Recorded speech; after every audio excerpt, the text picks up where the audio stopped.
नमस्कार, मी ऋग्वेद कुलकर्णी, उपसंपादक व तंत्रनिर्देशक RBN news Marathi.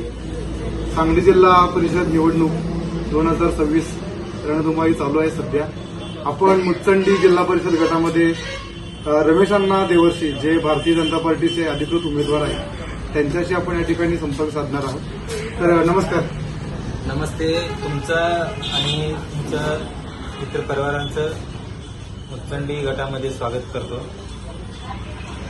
आता मुचंडी जिल्हा परिषद गटामध्ये मी स्वतः रमेश देवर्षी उमेदवार आहे. माझ्यासोबत माझे सहकारी आप्पासाहेब बेडगे यांचे पत्नी सौ सुनीता आप्पासाहेब बेडगे मॅडम यांनी पंचायत समिती गण मुचंडीसाठी आहे. तसेच भजनवाडी पंचायत समिती गणासाठी सौ वीणा रमेश बिरादार हा या निवडणुकी रिंगणात आहे. ह्या निवडणूक लढवण्याची एकच उद्देश असा आहे की मला वाटलं की आता काय तरी करू शकतो. का तरी करू शकतो म्हटलं तर केंद्रामध्ये राज्यामध्ये सत्ता आहे आणि काम करणारे एक विकासपुत्र म्हणून आम्हाला जत तालुक्याला आमदार म्हणून गोपीचंद पडळकर साहेबांनी भेटल्यामुळे आता लोकांना आता निवडणुकीमध्ये काय आम्ही आश्वासनं देतो, शब्द देतो, कामासंदर्भात विकासासंदर्भात ते पूर्ण करता येते. त्यासाठी आम्ही स्वतः उमेदवारीला इच्छुक होऊन आमदार साहेबांनी आम्हाला एक यंग माणूस म्हणून काम करणारे गरीब कुटुंबातले माणूस काहीतरी करू शकतो म्हणून आम्हाला उमेदवारी दिलेली आहे. ते काय विश्वासानं उमेदवारी आम्हाला दिलं, 100% त्यांचा विश्वास ठेवल्याने मी त्यांची पूर्तता करतो. आणि राज्यातून असू दे, केंद्रातून विविध काय योजना असते, जिल्हा परिषद माध्यमातून आणि पंचायत समितीच्या माध्यमातून काय शेतकऱ्यांना, नागरिकांना, बेरोजगारांना काय योजना असते ते घरोघरी पोहोचण्याची आम्ही व्यवस्था करतो. तसेच आता 3 वर्षा पाठीमागे मुचंडीमध्ये मी आणि माझे मित्र श्रीकांत पाटील यांनी चॅनल उभा केलं होतं आणि लोकांनी आम्हाला विश्वास दाखवून आम्हाला प्रचंड 450 लीडांनी ग्रामपंचायतमध्ये सत्ता दिली होती. आणि 3 वर्षामध्ये आमदार साहेबांच्या माध्यमातून 30-40 कोटीचं काम, विकासाचे काम आम्ही गावामध्ये केलेलं आहे. आणि आता साहेबांनी आम्हाला हे दखल घेऊन काय 16 गावामध्ये नेतृत्व करण्याची संधी दिलेली आहे.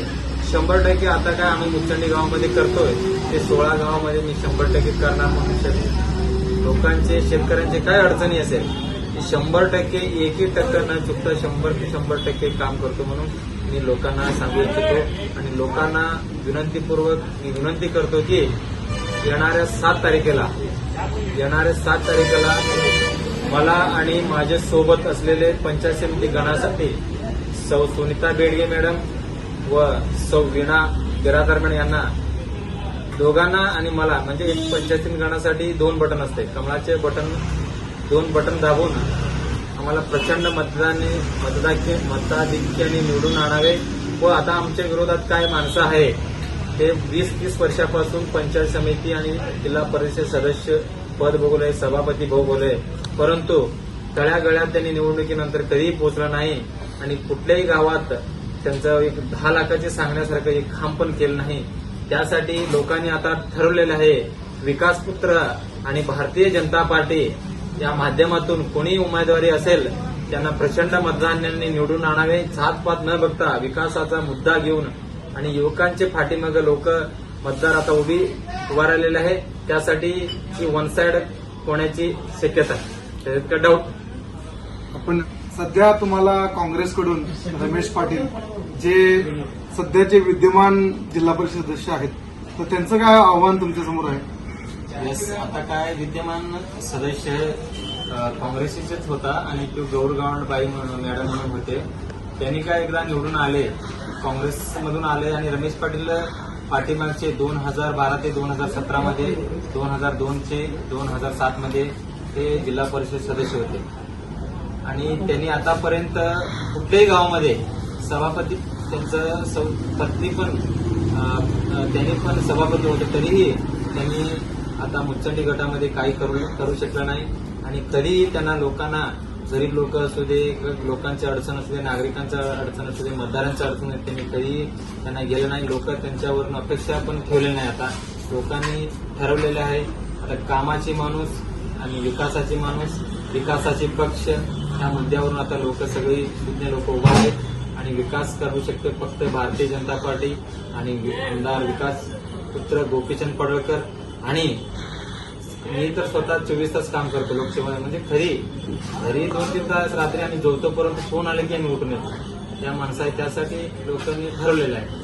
आणि तुम्हाला तिकीट मिळण्याबाबत जे या ठिकाणी पक्षांतर्गत भरपूर या ठिकाणी काही राजकारण झालं की तिकीट बाबा बरेच जण इच्छुक होते, तर तुम्हाला या ठिकाणी आमदार साहेबांनी तरुण चेहरा मुचंडी जिल्हा परिषद गटासाठी दिलाय. तर त्या संदर्भात तुम्ही आमदार साहेबांना कसं सांगाल, आणि जे तुमचे इच्छुक जे होते भाजपमध्ये, तर ते तुमच्यासोबत आहेत की तुमच्या विरोधात आहेत? तर कमीत कमी 5-6 जण इच्छुक होते. आम्ही सगळ्यांनी बसून ठरवलं की बाबा कोणाला तरी आम्ही ठरूनच एक नाव फायनल करायचं ठरवलं होतं.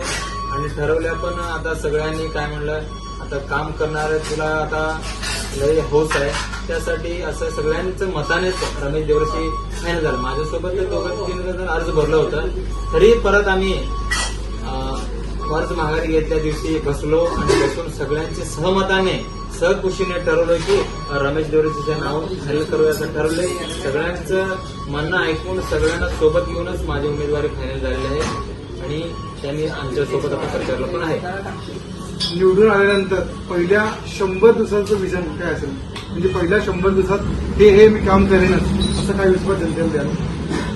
आता बऱ्यापैकी 100 दिवसात आम्ही काय करणार मी म्हणलं तर प्रत्येक गावी जाणार, प्रत्येक गावी जाऊन पानंद रस्ता असू दे आणि पाणीचा विषय असू दे, काही योजनाचे विषय असू दे, सगळ्यांना सांगणार, सगळं यादी कलेक्ट करणार.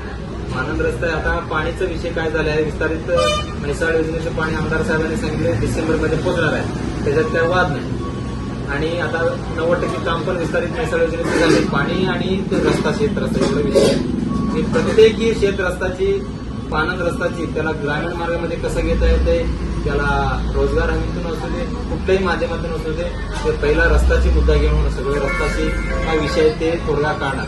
दुसरा विषय, आता शेतकरीसाठी दुसरा विषय काय असतो, ते करंटचा विषय असतो. आणि कुठं कुठं सोलार नाही, आता सोलार आणि पाहिजे त्यांना सोलार मिळाला नाही, त्याविषयी ती योजना प्रत्येक शेतकऱ्यांना पोचायचं. आणि दुसरा मुद्दा काय, ऍडिशनल टीसीचं मागणी आहे भरपूर. 100% आमदार साहेबांनी सांगितले की 400 टीसी जत तालुक्याला मंजूर करून घेणार. तर येत्या फेब्रुवारीमध्ये अधिवेशनमध्ये ही मुद्दा घेऊन 100% त्याला मंजुरी मिळणार आहे. ते सगळं फाईल मुख्यमंत्री साहेबांपुढे आहे, सही पण झाली आहे. त्यासाठी करंटचा विषय आणि रस्त्याचे विषय, आता पाणीचे विषय तर मार्गी लागलेला आहे. ही पहिला मुद्दा मिळून मी शेतकऱ्यांना प्रत्येक बांधावर जाऊन प्रत्येक शेतकऱ्याला भेटून रस्त्याची, पाण्याची, करंटची सोय आहे ना हे समजून घेणार. आणि पंचायत समिती जिल्हा परिषदेमधून काय योजना आहे, रोजगार हमीतून योजना आहे, विहीरचं योजना, विहीर आता पाहिजे त्याला विहीर आता मंजुरी व्हायला लागले. कोण पाहिजे त्याला 5 एकरची आत काय शेतकरी आहे त्यांना विहीरची योजना असू दे, आणि शेतकऱ्यासाठी गायगोटाचे विषय असू दे.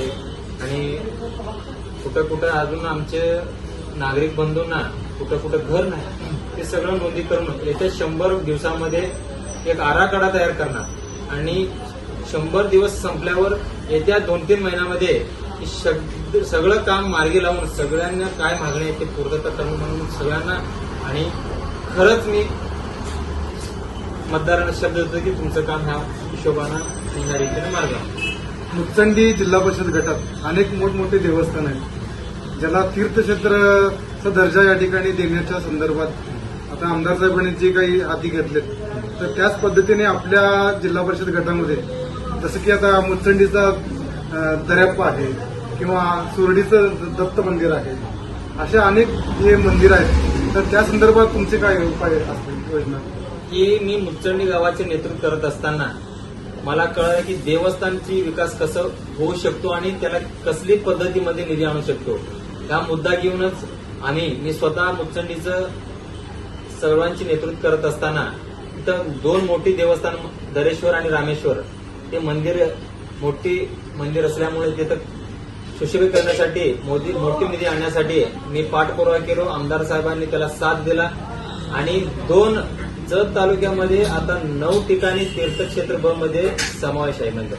परंतु मी स्वतः आमदार साहेबांच्या आमच्यावर जरा लय प्रेम आहे. त्यासाठी मी देवस्थानची मागणी केलो. एक धरेश्वर एक रामेश्वर ही दोन्ही आता मंजुरी मिळालेली आहे आणि तीर्थक्षेत्र ब मध्ये समावेश झालेली मंदिराला ही 5 कोटी मिळणार आहे हे त्या वाद नाही. प्रत्येकी 5-5 कोटी निधी पण मंजुरी झालेला आहे आणि हेच विजन मी पुढे ठेवून रावळमुंडवाडीमध्ये महादेव मंदिर असू दे, सोरडीमध्ये दत्त मंदिर असू दे, कोळगिरीमध्ये भैरवनाथ मंदिर असू दे आणि वळसंग, काचापूर, उंटवाडी, मेंढीगेरी, अमृतवाडी, वाशन, रामपूर, मल्हार आणि देवनाळ, भजनवाडी प्रत्येक गावात मोठी मोठी आता मंदिर आहे. रामपूरमध्ये किल्ला देखील आहे. किल्ला देखील आहे. प्रत्येक ठिकाणी त्याला क दर्जा कसा देता येते, ब दर्जा कसा येते म्हणून त्याला कोटीनं निधी कसा येतं हे 100% येत्या 7-8 महिन्यामध्ये त्यांना प्रत्येक एक देवस्थान तरी मोठी तीर्थक्षेत्र दर्जा देऊन त्याला कोटीचं पुढे निधी आणणार हे 100% करणार आहे. याच्यात काय वाद आमदार साहेबांना. त्याला उदाहरण म्हटलं तर मुचंडी गाव आहे, दरेश्वर मंदिर आणि रामेश्वर मंदिर. तर तुम्ही या ठिकाणी भारतीय जनता पार्टीकडून अधिकृत उमेदवार म्हणून इलेक्शन लढत आहेत. त्यासाठी आमच्या आरबीएन न्यूज मराठी या चॅनलच्या माध्यमातून आपल्याला निवडणुकीसाठी शुभेच्छा. आपण या ठिकाणी आमच्याशी संवाद साधला याबद्दल धन्यवाद. नमस्कार.